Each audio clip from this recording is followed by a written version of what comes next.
Welcome to the Daily Space Weather. We've got some solar fireworks happening here. Thanks for stargazing. With the Smash News Network least busted name in news. What can I say? We called it. We said expect coronal mass ejections. And ask, and ye shall receive. There you go. We streamed it live on Twitch yesterday. We'll talk about it momentarily. This is a composite view from the Solar Dynamics Observatory showing ionized helium and ionized iron. And some just spectacular imagery there. There was also an M-class flare early this morning. We'll get to it. First, some additional views of the closest star. Here's 171 angstroms by itself.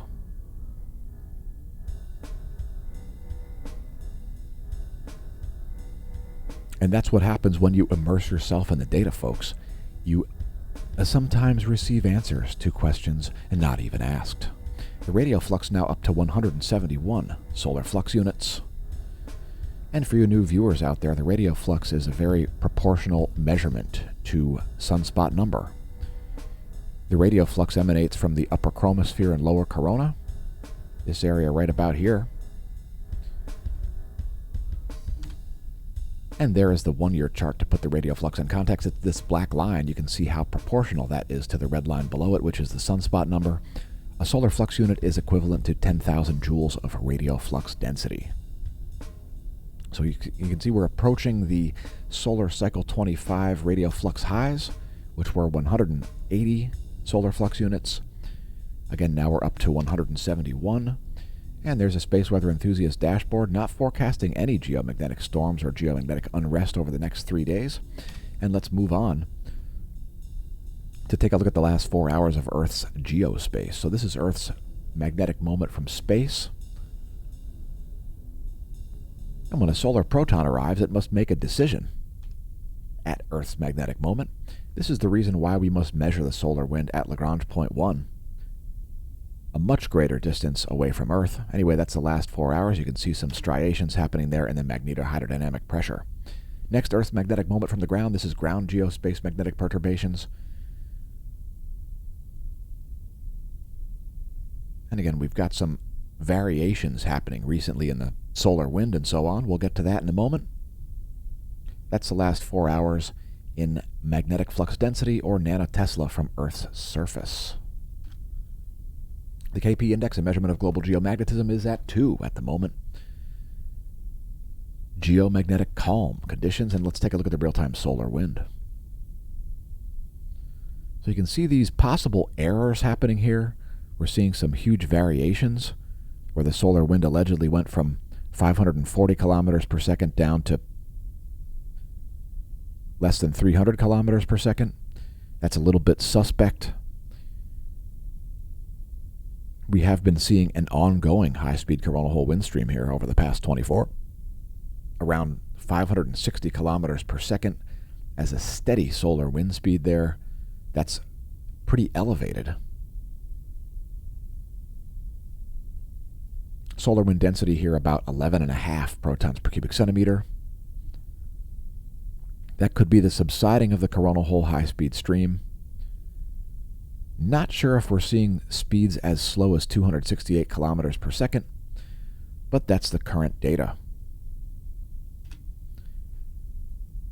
So here are your GOES magnetometers over the past 3 days, and that right there is a bunch of high-speed plasma showing up. That's the coronal hole high-speed stream. The magnetic fields altering the readings from the GOES 16 and GOES 17. Plasma, it carries its own magnetic fields. Next, we're looking at Earth's magnetic moment here in terms of the heliospheric current sheet.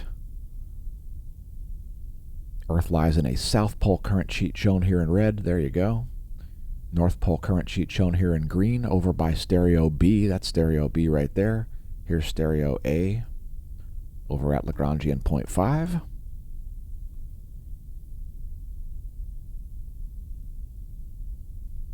And before we get to coronal holes, let's briefly look at the line of sight field plot.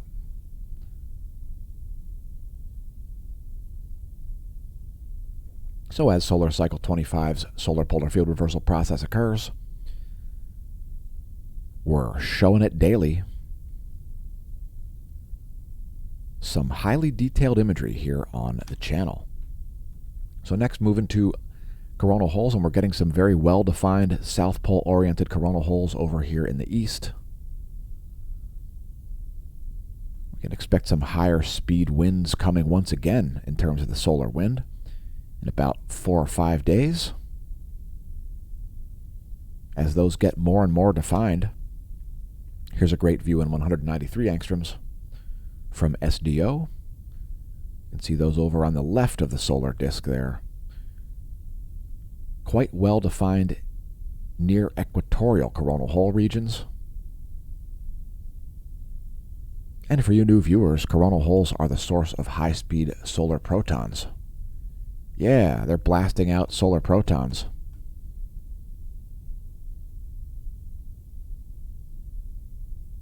Similar to the ones that caused the high-speed wind that we've seen over the last 24 hours. Also, great view of this filamentary reorganization and coronal mass ejection that we forecasted right on the title and thumbnail yesterday. Next, moving to sunspots. And there are lots of sunspots. Likelihood of additional major solar flares very, very high. Look at the flare probability up here in the upper left. Very high likelihood of solar flares continues. And the most recent M-class flare, I believe, came from sunspot 3058. We'll get to it in a moment. First, let's take a look at some of these sunspots in a little bit more visually pleasing wavelength, 1700 angstroms. That's like 7 or 8 named sunspot groups, folks. That's a lot of sunspot groups. And, yeah, solar activity very high. If you were banking on a grand solar minimum, it's time to cash in your stock, because that's not what we see. For a grand solar minimum, you need at least 2 weak solar cycles in a row, and you're not seeing it. So here's the visible light, the solar continuum from the SDO. Let's do a close-up of that, as these sunspots have largely been stable over the past 24 hours.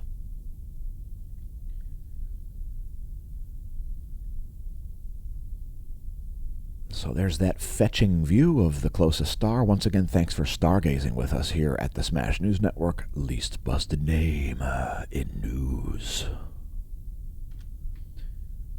So here's that M-class flare we talked about. It was a minor M-class flare, a 1.12. And the peak flux was earlier this morning at 6:20 Universal Time. It did not produce any relativistic particles that appeared here at Earth. As you can see, no spikes in the ghost proton flux.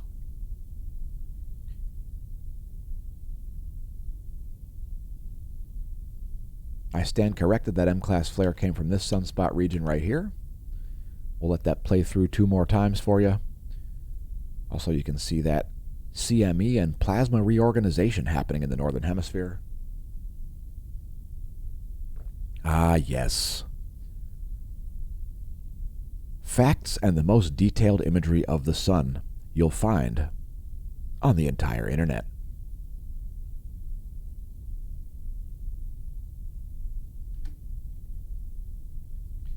And we always encourage our viewers to look up.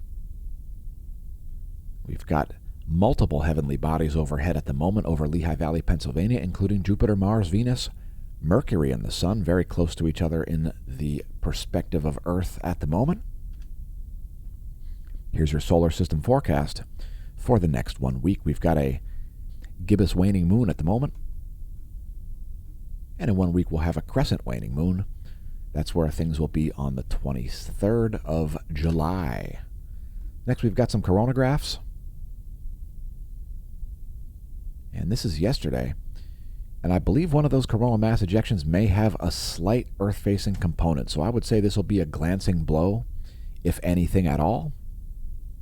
I think some of the ejecta will indeed be striking planet Earth, but not directly. So we should just see a minor signal from that in about 3 days. That's yesterday. We'll also show today. So there's July 15th, and here's July 16th. Some additional coronal mass ejections happening there. Those do not appear to be earthly directed. Again, we can expect a minor coronal mass ejection strike in about 3 days. So let's take a look at that from a little further analysis perspective. Stereo A at Lagrange 5 and the Soho-Lascaux C3 at Lagrange 1. We've paused this at 1923 and 1942 Universal Time yesterday. And there's a pretty spectacular CME happening. That's the one that we expect to be somewhat earthly directed. So from the perspective of Stereo A, Earth would be off in this direction. And it looks like, again, part of that ejecta is likely to strike Earth. Most of it expected to miss Earth to the north. As you can see here from the Soho-Lascaux C3. And that's Mercury emerging from behind the back of the aperture arm there, the coronagraph obscurement disk. And you can see some ejecta all around the disk there. What we call a halo eruption. So expecting some of that ejecta to strike Earth indeed. And we'll let that play through for a brief moment for you here.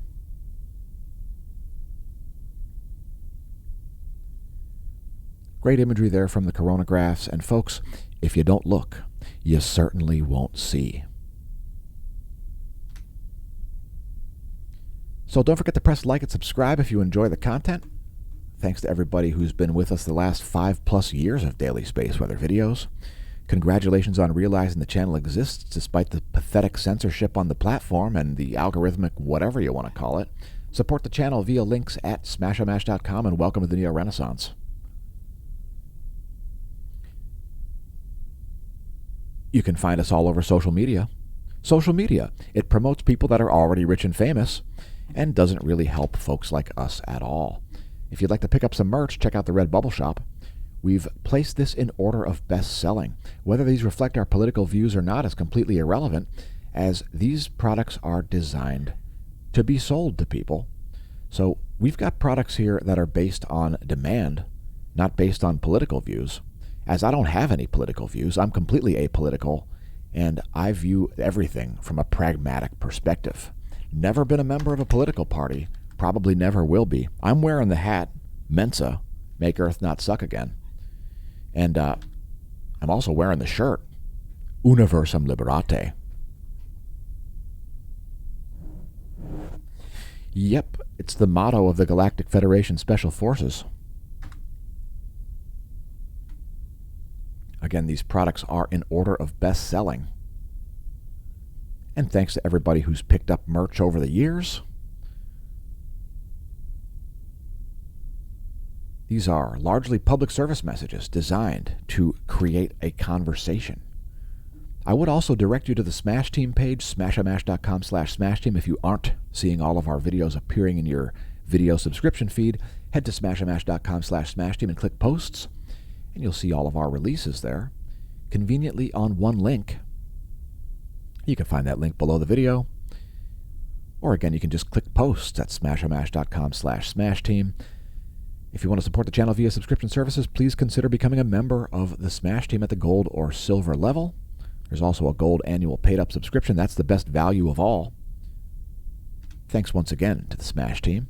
And if you want to see that video yesterday of that coronal mass ejection as it happened, we did a 25-hour live stream on twitch.tv/smashomash.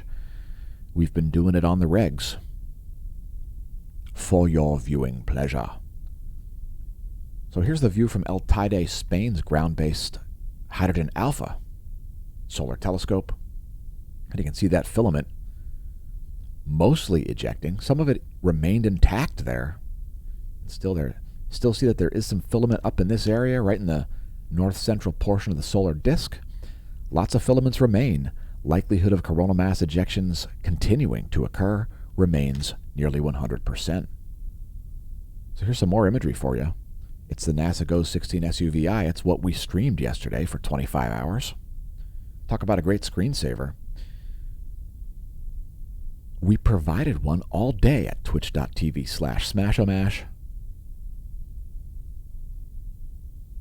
And we do live streams regularly. So that's the last about 2.5 hours. Here's the last 24 hours in ionized helium alone from the Solar Dynamics Observatory. Once again, viewers, thanks for stargazing with us. Congratulations on realizing the channel exists. We'll see you soon at the Smash News Network Least Busted Name and News. And may that solar wind be at your back.